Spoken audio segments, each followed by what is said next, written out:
Ito nga pala yung product na masasabi kong hindi ko ipagpapalit sa iba dahil ito nga yung skincare na gamit ko since 2018 pa up to now na 2025 na. Yes, ilang taon ko na rin itong kasama at gamit.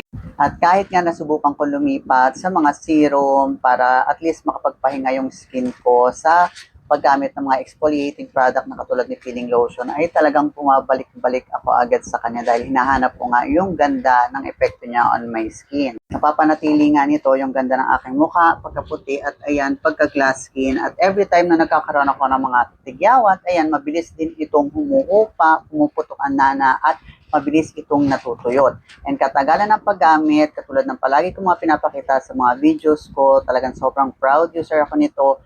Yung aking mga tigyawat or pimple marks ay talagang nawawala po katagalan ng paggamit.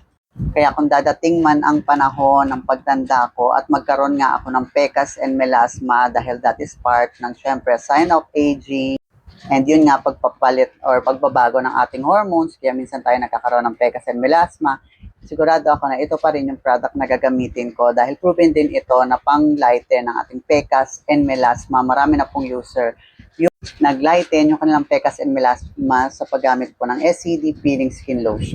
By the way, kung gusto nyo rin pala itong subukan at gamitin, ito po siya talaga, the SCD Peeling Set. So kasama po siya sa laman ng ating SCD Peeling Set. So meron na siyang Kojic na kasama and yung sunblock niya. Kaya kung gagamit kayo nito sa mukha ninyo, dapat po yung peeling set po ang bilhin ninyo para kompleto siya. Kasi very important na meron siyang Kojic soap and yung kanyang sunblock during daytime. Napakadali lang itong gamitin. Marami akong mga video tutorials dito sa aking TikTok account na RC Josa Official para at least meron din kayong mga guidelines kung paano namin siya ginagamit. Kaya ako naghahanap na nga rin ng very effective and for long-term use na skincare product na talagang mapagkakatiwalaan. Ilalagay ko po yung yellow basket dito sa baba para masubukan nyo rin po yung ating SCD Peeling Set or SCD Peeling Skin Lotion. So yun lang and have a great day po.